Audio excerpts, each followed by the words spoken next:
Hey everyone, in this video we will see how to set up a Bitstamp account. First, navigate to a browser and search for Bitstamp. Now open the first link to visit the website. In the top right corner, click the Get Started option. To create your account, enter the required information. It includes your name, email address, and the date of birth. Then click Continue and select your country where you live.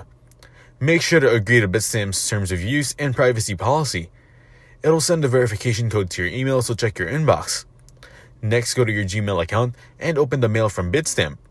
Here, click the Confirm Email button.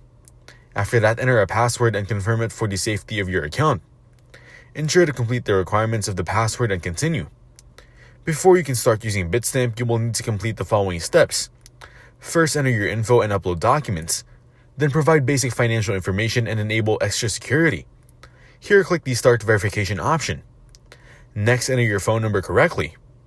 It'll then send you the verification code, so add it to verify and continue. In the next step, complete the given fields by adding your country, city, postal code, and address. You can continue it on your phone by following the on-screen instructions. Finally, click the Secure Link option and scan the QR code. Once scanned, you can use it on your phone. Thanks for watching. Make sure to like and subscribe.